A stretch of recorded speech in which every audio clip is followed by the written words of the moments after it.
Assalamualaikum warahmatullahi wabarakatuh. Sahabat Zakat TV, senang sekali sore ini saya bisa hadir di tengah-tengah keluarga sahabat semua dalam acara Sehati. Kali ini saya akan menyampaikan atau sharing tentang bagaimana perawatan kolostomi sehari-hari di rumah. Sahabat Zakat TV, sebelum saya mengawali sharing kali ini, mungkin perlu saya jelaskan dulu terlebih dahulu apa itu kolostomi. Mungkin sering bertemu di jalanan, ada orang yang lenggang kangkung gitu ya, penampilannya seperti orang sehat, tapi kemudian ketika bertemu di kamar mandi, dia akan mengeluarkan sesuatu dari balik tubuhnya. Dia akan mengeluarkan sebuah kantong untuk dicuci, kemudian dia akan memasangnya kembali. Itulah mungkin salah satu gambaran tentang pasien dengan kolostomi atau pasien dengan stoma. Kalau boleh saya lihatkan, gambarnya adalah seperti ini. Jadi ini adalah gambar dari saluran pencernaan kita. Ini adalah usus besar.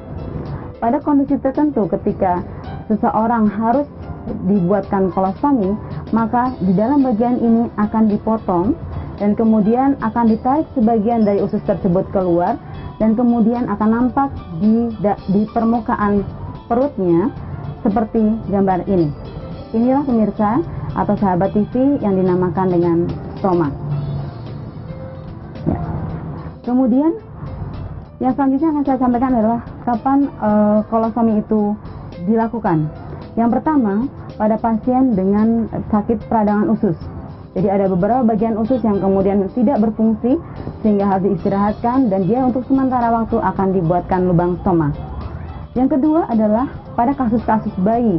Mungkin sahabat Zakat TV sering melihat ada ibu-ibu yang membawa bayinya dengan kantong di perutnya. Itulah biasanya disebabkan karena adanya kelainan, tidak adanya anus pada bayi tersebut atau karena ada penyakit lain, yaitu histrung.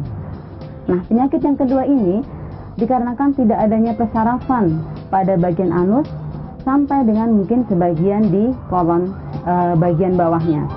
Nah, pada pasien-pasien seperti ini, mereka tidak bisa melakukan buang air besar dengan normal. Oleh karena itu, mereka perlu mendapat bantuan untuk dibuatkan anus sementara yang disebut stoma tadi untuk menghindari terjadinya peradangan usus yang dapat membahayakan jiwa anak atau pasien tersebut. Sebab lain dilakukan operasi atau pembuatan kolostomi ini adalah adanya keganasan, yaitu adanya kanker mungkin di anus atau di bagian usus, yang dimana usus tersebut atau anus tersebut mungkin saja untuk sementara atau selamanya tidak bisa berfungsi. Oleh karena itulah stoma ini juga dikategorikan menjadi dua bagian, yaitu yang stoma yang sementara dan satu lagi stoma yang permanen atau menetap untuk seumur hidup pasien tersebut. Kemudian para sahabat Zakat TV, kalau kita dilakukan prosedur operasi kolostomi, kira-kira berapa lama akan dirawat di rumah sakit? Dalam kondisi normal, biasanya mereka akan dirawat selama 5-7 hari. Tapi kembali tergantung dari kondisi pasien tersebut. Ketika kira-kira secara kondisi umum sudah baik dan kemudian sudah mulai berfungsi stomanya dengan baik yang akan dievaluasi oleh dokter atau perawat yang menangani, maka dia akan diajarkan bagaimana caranya merawat ketika di rumah.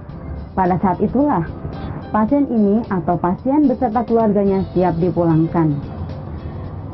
Kemudian apa yang terjadi setelah pasien dilakukan kolostomi? Para sahabat TV, mereka yang pertama mereka akan mempunyai kantong. Jadi setelah pulang dari rumah sakit, mereka akan bawa kantong dalam tubuhnya yang akan dipasang di bagian perutnya. Yang kedua, stoma ini akan berfungsi sebagai anus. Jadi pasien ini akan melakukan buang air besar melalui lubang tersebut, sedangkan anus yang di bawah sudah tidak difungsikan lagi. Ini berlaku bisa sementara seperti saya tadi sebutkan atau kemudian selamanya, tergantung dari penyakit tersebut. Kemudian apalagi hal-hal penting yang harus diketahui oleh para pasien ini setelah mempunyai stoma di tubuhnya? Yang pertama, dia harus tahu dan terampil bagaimana merawat stomanya. Jadi dia harus bisa memilih kantong stoma yang baik, memasang dengan baik, dan juga membuang dengan cara yang baik. Yang kedua, dia juga harus tahu apa dan seperti apa makanan yang harus dipilih sehingga tidak terjadi sumbatan pada stoma atau justru tidak terjadi diare yang akan merepotkan pada saat perawatan atau pada saat memakai stoma tersebut. Yang lain adalah dia harus mengetahui juga tentang bagaimana memodifikasi aktivitas dia sehari-hari pada saat bekerja, pada saat beribadah, pada saat mungkin berenang barangkali, atau juga pada saat jalan-jalan ke mall. Yang terakhir adalah ketika stoma ini bersifat menahun, yang penting diketahui adalah bagaimana dia melakukan irigasi stoma. Nah, dari kesemuanya ini, pada kesempatan ini saya akan sharing tentang bagaimana cara membersihkan dan mengganti kantong stoma. Pemirsa TK TV, saya kira itu saja yang nanti akan kita sampaikan, yaitu bagaimana cara merawat dan mengganti stoma sehingga tidak terjadi komplikasi, yaitu berupa iritasi di sekitar daerah atau kulit daerah sekitar stomanya. Saya akan kerjakan setelah jeda yang satu ini.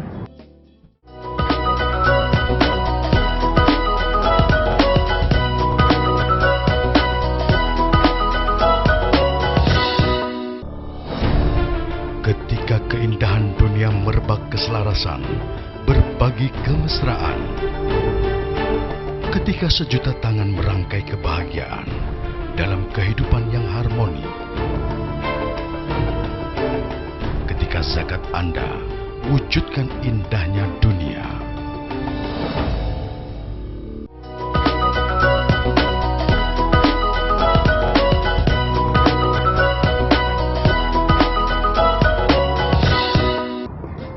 Sahabat Sahabat TV, kembali bersama saya, Chefing Lestari, untuk sharing tentang serba-serbi perawatan kolostomi di rumah.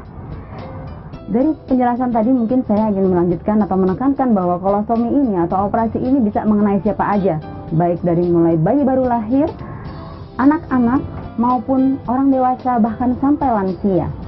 Penyebabnya tadi sudah saya sampaikan. Hal yang lain yang mungkin belum saya sampaikan adalah adanya kecelakaan. Jadi seseorang bisa saja mengalami kecelakaan, kemudian terjadi kerusakan pada organ ususnya atau organ abdomennya atau organ perutnya, sehingga dia harus dipasang kolostomi. Sahabat TK TV, saya saat ini akan mengenalkan beberapa alat yang ada hubungannya dengan para pasien atau para mereka yang menggunakan atau memiliki stoma ini. Yang pertama adalah mereka tidak akan terlepas dari kantong yang tadi sudah saya sebutkan. Mungkin saya kenalkan jenis-jenis kantongnya. Yang pertama ini adalah kantong stoma atau kantong kolostomi yang digunakan oleh pasien anak. Jadi ini bentuknya kecil, kemudian ada juga di dalamnya ada ukuran-ukurannya yang bisa disesuaikan dengan bentuk stomanya atau ukuran stomanya. Ini bentuknya datar. Dan kemudian ini merupakan satu bagian dengan kantong stoma tersebut. Kemudian yang lain adalah ada bentuk yang lain. Kalau tadi bisa dialirkan, maka pada kantong yang satu ini bentuknya tertutup bawahnya. Ya, jadi bentuknya tertutup, kemudian masih flat dan lubangnya lebih besar. Nah, para pemirsa sahabat TK TV, kita lihat di sini ada bagian yang berwarna biru. Nah, mungkin ini yang penting diperhatikan oleh para pasien stoma ini, di mana garis biru merupakan batas di mana bagian dari dasar atau kita sebut base plate dari kantong kolostomi ini bisa digunting. Jadi tidak boleh melebihi bagian biru karena nanti akan bocor kantongnya. Ini juga sama, ini adalah satu kantong. Jadi satu kantong, satu set dengan base plate-nya menjadi satu. Bentuk yang lain adalah ini lebih jelas lagi, sahabat TK TV. Di sini terlihat ada lingkaran-lingkaran dengan berbagai macam ukuran. Nah, ini juga memudahkan kita untuk menggunting sesuai dengan ukuran stoma kita. Biasanya seorang penderita stoma itu sudah tahu berapa ukuran stomanya dia. Nanti pada saat peragaan akan saya sampaikan kira-kira bagaimana cara mengukur stoma tersebut. Nah, di sini juga akan sangat mudah dibilang stop. Jadi pada saat garis stop itulah kita tidak boleh menggunting kembali. Prinsipnya sama dengan kantong yang sebelumnya. Kantong ini kalau tadi yang kedua, yang seperti ini. Jadi ada kantong yang seperti ini. ini tidak terlihat, ini namanya opak, sedangkan yang satu ini adalah transparan. Para sahabat TV, biasanya pasien-pasien dengan baru operasi, mereka akan mendapatkan kantong yang seperti ini, sehingga para dokter, para perawat yang merawat bisa mengobservasi dengan mudah atau melihat dengan mudah kira-kira ada perdarahan atau ada apa di stoma tersebut. Tapi jika sudah di rumah, biasanya para pasien ini sering lebih suka dengan kantong yang seperti ini, karena tidak terlihat, mohon maaf, kotorannya, sehingga nyaman untuk dirinya dan juga mungkin untuk orang lain. Kemudian bentuk yang lain adalah satu ini namanya ya seperti ini. Jadi ini terpisah dari kantongnya sehingga bisa dipasangkan. Biasanya para pasien ini membeli menjadi satu set. Nah, kemudian berapa lama kantong ini bisa bertahan? Ini sangat ditentukan oleh teknik atau memasangnya seperti apa. Jika memasangnya baik, maka rata-rata kantong stoma seperti ini bisa tahan antara 5-7 hari. Bahkan pada beberapa pasien yang sudah lama memakai, mereka bisa tahan sampai 10 hari. Kemudian para pemirsa sahabat Zakat TV, di mana kita bisa mendapatkan kantong ini? Kita bisa dapatkan kantong ini di apotek-apotek. Memang tidak semua apotek menyiapkan, tapi di apotek-apotek besar kita bisa temui kantong-kantong seperti ini. Hal lain yang ingin saya sampaikan adalah ada satu jenis kantong lagi yang mungkin para pasien ini bisa beli di apotek, di hampir semua apotek, tapi bentuknya plastik, dan itu mungkin yang harus dihindari karena para sahabat Zakat TV, mungkin kita bisa lihat ini adalah namanya hidrokoloid. Jadi kantong ini atau bagian base plate-nya ini atau dasarnya ini dibuat dari hidrokoloid. Inilah yang menyebabkan aman di kulit kita. Berbeda dengan kantong yang menggunakan plastik atau lem atau double tip, maka itu biasanya akan mengiritasi kulit dan akan menjadi penderitaan tersendiri untuk pasiennya. Yang selanjutnya, alat yang ingin saya kenalkan pada saat mengganti atau membersihkan stoma adalah tisu. Jadi tisu basah ini bisa tisu apa saja, jadi bisa digunakan tisu apa saja. Bahkan kalaupun tidak ada, sebenarnya membersihkan stoma tersebut tidak harus menggunakan tisu. Pasien-pasien dengan stoma yang baik atau stoma yang sehat, yang kira-kira gambarnya seperti ini, bisa misalnya saya pasang di sini. Ini bisa dibersihkan dengan cara mandi. Jadi pasiennya boleh mandi di kamar mandi, atau kalaupun bayinya juga boleh dimandikan seperti bayi-bayi lainnya. Ini dalam kondisi stoma yang sehat. Jadi tidak memerlukan lagi tisu dan tisu basah dan sebagainya. Jadi ini mungkin mudah sekali buat ibu-ibu di rumah. Kemudian alat yang lain mungkin sabun. Sabun ini juga bisa digunakan karena biasanya di sekitar stoma itu akan ada banyak lendir. Jadi kalau dia mandi, gunakan sabun juga tidak masalah. Tapi ketika pada saat awal mungkin belum terbiasa, Bapak Ibu bisa menggunakan sabun atau para pasien ini bisa menggunakan sabun untuk membersihkannya. Kemudian yang lain adalah pensil ataupun ballpoint untuk memberikan tanda ukuran pada stoma. Dan mungkin para pasien ini juga bisa meminta kepada apotek untuk mendapatkan skala ukuran stomanya. Jadi di sini kalau kita lihat ada ukuran 35, ada ukuran 30, 25 mm, 20, 15, bahkan sampai ukuran 60 mm. Ini adalah ukuran-ukuran diameter dari stoma yang biasa dijumpai di para pasien tersebut. Alat yang lain adalah plester. Kalau bisa plesternya jangan yang warna coklat, karena biasanya itu iritasi terhadap kulit.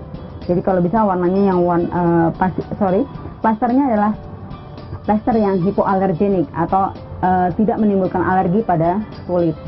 Kemudian yang lain adalah mungkin hand rub atau antiseptik untuk tangan yang akan kita gunakan. Kemudian kita biasa sediakan tisu di rumah. Kalau di rumah saya kita sering pakai sarung tangan. Tapi buat ibu-ibu di rumah, buat para pasien di rumah, saya kira tidak perlu menggunakan sarung tangan karena itu adalah bagian dari tubuh sendiri. Kemudian kantong plastik atau mungkin bisa juga tempat sampah. Gitu. Kemudian untuk bayi-bayi, biasanya ibu-ibu perlu underpad.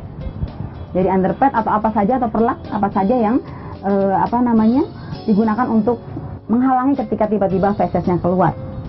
Para sahabat Zakat TV, saya akan perlihatkan, saya bawakan sebuah alat peraga. Di sini ada bayi. Mohon maaf, saya bawakannya hanya bayi saja, sehingga mudah untuk kita membayangkan seperti apa perawatannya. Saya akan letakkan, mungkin seperti inilah gambaran bentuk stomanya di bayi. Jadi lokasinya itu di bagian atas, biasanya bayi di bagian atas. Dan kalau pada orang dewasa bisa saja itu ada di sebelah kanan, sebelah kiri, atau bagian atas atau bagian bawahnya. Kemudian yang lain lagi adalah perawatan yang baik ini akan mencegah terjadinya beberapa komplikasi, yaitu yang utama adalah komplikasi iritasi atau lecet-lecet pada kulit sekitar stoma. Bagaimanakah lecet itu nanti kita akan cerita kembali setelah jeda berikut ini.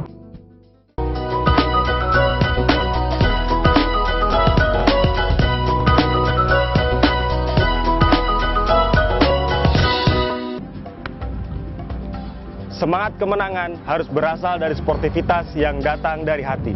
Saya Bawang Pamungkas, saya zakat di Dompet Duafa. Keluarga adalah sumber inspirasi saya. Kehangatannya datang dari hati. Saya Inneke Kusharawati, saya zakat di Dompet Duafa. Berbagi memudahkan rezeki, karena datang dari hati. Saya Ipo Santosa, zakat di Dompet Duafa. Dompet Duafa.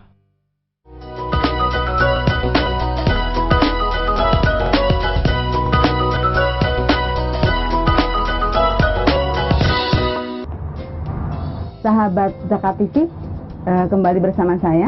Kali ini saya akan meneruskan penjelasan yang tadi. Kita akan mencoba sharing kira-kira bagaimana cara memberikan perawatan atau cara mengganti, memasang kolostomi yang baik sehingga kolostomi yang kita beli ini bisa bertahan lama. Saya gunakan alat peraga ini, yaitu bayi. Di sini kita lihat ada gambar stoma. Jadi sebenarnya kalau pada pasien yang beneran, maka stoma ini tidak akan terlihat, yang lain tidak akan terlihat. Jadi yang terlihat adalah hanya bentuk yang menonjol saja. Ini akan ditutupi oleh kulit. Jadi ini terletak di bawah kulit perut. Yang terlihat adalah stoma ini. Ini adalah gambaran stoma yang sehat. Nah, bagaimana tadi saya sampaikan, gambaran stoma atau kulit sekitar stoma yang ada iritasinya. Gambarannya adalah seperti ini, pemirsa. Ya. Jadi, ini adalah salah satu dari komplikasi atau akibat ketika kita tidak menggunakan kantong stoma yang baik.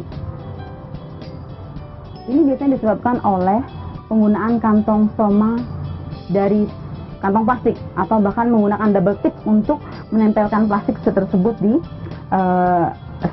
kulit sekitar stoma ini. Nah, mudah-mudahan kita semua atau para pasien ini bisa terhindar dari iritasi seperti ini, karena sangat menyakitkan sekali, sangat pedih, dan pada beberapa kasus dia akan banyak mengeluarkan cairan dan juga darah, sehingga untuk menempelkan kantong stomanya menjadi sangat sulit. Dan kalau para pasien mendapatkan keluhan seperti ini, sebaiknya mereka segera datang ke rumah sakit untuk mengkonsultasikan kepada para dokter atau perawat yang memang menekuni ilmu tentang stoma ini. Saya lanjutkan, para sahabat Zakat TV. Bayi ini mempunyai stoma di bagian perut bagian atas. Biasanya ibu-ibu akan sedikit mengalami kesulitan ketika bayi ini akan diganti, terutama pada saat bayinya rewel. Nah, biasanya supaya bayinya rewel, ibu-ibu bisa memberikan mainan terhadap bayi tersebut. Nah, harapannya adalah seorang ibu dengan anak yang menderita atau memiliki stoma, maka dia harus terampil, harus bisa melaksanakan atau penggantian atau perawatan stoma ini di rumah. Demikian juga para pasien. Jadi pasien-pasien atau para orang-orang yang menggunakan stoma, mereka juga harus bisa mengganti stomanya di rumah, dan itu menjadi bagian aktivitas sehari-hari mereka. Baik, pertama yang akan saya sampaikan adalah kita bersihkan pinggir stoma terlebih dahulu. Ya, kita cuci tangan terlebih dahulu menggunakan hand rub. Setelah itu kita akan membersihkan daerah sekitar stoma menggunakan tisu basah. Kalaupun Bapak dan Ibu atau para pasien tidak bisa mendapatkan tisu basah, maka bisa menggunakan handuk di rumah dengan air hangat, bisa diseka. Apakah kita bisa membersihkan atas stomanya? Bisa. Jadi tidak usah takut, karena itu tidak akan menyakitkan buat pasien dan juga tidak akan berdarah, asal kita melakukannya dengan hati-hati dan gentle. Kita bersihkan saja. Biasanya pada saat membersihkan ini kita akan sering ditemui keluar fesesnya, atau mohon maaf keluar kotorannya, dan kita bisa siapkan tisu di tangan kiri kita untuk mengedep atau membendung keluarnya feses tersebut, atau bahkan mungkin biasanya kita bisa membersihkannya. Oleh karena itulah kita juga perlu menyiapkan satu kantong plastik ataupun tempat sampah yang bisa digunakan untuk menampung semua kotoran tersebut atau sampah-sampah tersebut sehingga tidak berantakan kemana-mana. Baik, setelah itu kita tunggu sampai beberapa saat kering. Kemudian setelah itu kita ukur berapa ukuran stomanya. Tadi seperti saya sampaikan, di sini ada beberapa jenis ukuran. Kita ukur persis di bawah atau di dasar stoma tersebut. Para sahabat TV, kalau kita lihat di sini, ini ukurannya adalah 20 mm. Oke, mungkin bisa dilihat 20 mm. Nah, yang penting diperhatikan adalah supaya stomanya tahan lama, maka kita harus betul-betul ukur bagian pangkalnya, bukan bagian atasnya. Jadi yang kita ukur adalah bagian dasarnya. Karena pada prinsipnya base plate itu atau tadi dasar dari stoma ini akan menempel di kulit harus betul-betul nempel di sekitar sini sehingga tidak terjadi kebocoran. Nah, sebelum saya lanjutkan para pemirsa, ini terbuat dari bahan hidrokoloid yang mampu menyerap cairan dari sedikit sampai sedang, sehingga jangan khawatir jika ada cairan-cairan atau landir yang keluar dari stoma akan diserap oleh kulit tersebut. Baik pemirsa, kembali setelah kita ukur tadi, maka kita temukan ukurannya 20. Nah, kemudian kalau kita lihat di sini, ukuran yang tertera di sini adalah 30. Dan di bawahnya adalah 25. Garis yang putus-putus adalah 25. Maka kalau ukuran 20 kita akan melakukan seperti ini. Kita paskan. Kemudian kita berikan penanda.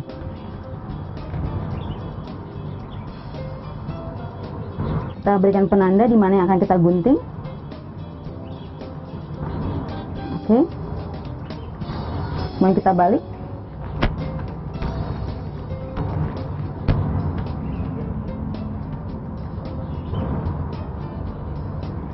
Setelah itu kemudian kita akan gunting sesuai dengan ukuran yang tadi sudah kita temukan.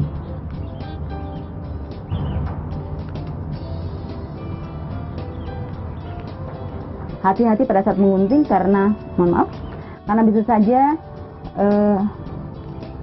bocor atau tertusuk bagian gunting kita. Kalau kita menggunakan gunting seperti ini, yang ujungnya tumpul, maka bagian ujung tumpul ini harus berada di bawah, di bagian dalam dari kantong ini. Kita gunting pemirsa. Oke. Setelah kita mendapatkan ukuran,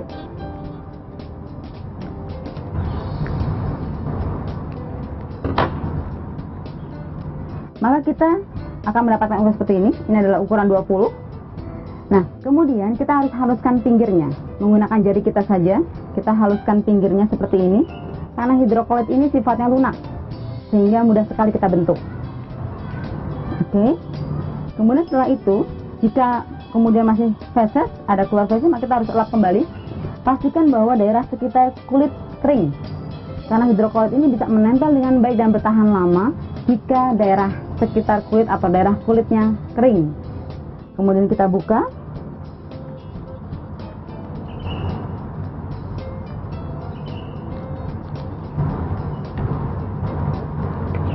Kita buka, ini adalah yang tidak kita gunakan, kita buang. Ini kemudian kita masukkan dari bawah. Sekali lagi pemirsa, para sahabat TV, kita akan posisikan di mana? Tergantung kesenangan ibu. Apakah mengarah ke bawah ataukah mengarah ke samping? Biasanya ibu-ibu lebih suka mengarah ke samping kan akan sangat memudahkan pada saat membuang feses tersebut. Kita arahkan ke samping, kita pasang dari bawahnya persis di bagian dasar dari stoma tersebut. Kemudian kita masukkan.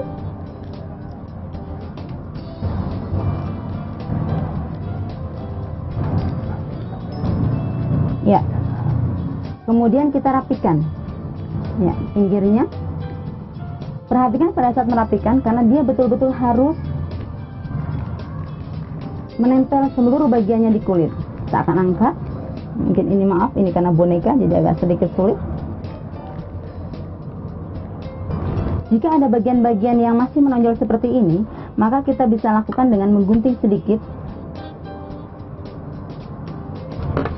Kemudian kita letakkan, ya, satu lagi, ya, seperti ini. Juga di sebelah sini, sehingga akan lekat betul-betul ke kulit bayi tersebut. Oke, sudah selesai. Kemudian kita gunakan tangan kita untuk menghangatkan karena hidrokolit ini adalah akan lebih merekat ketika panas, maka kita akan lakukan seperti ini.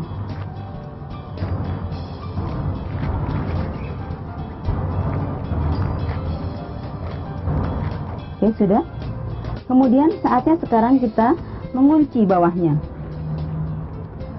Jika ibu-ibu tidak dibekali dengan pengunci, maka ini akan menjadi mudah. Cukup dengan tekan ke atas, kemudian ditekan kembali, ya. Kemudian bisa diberikan plester.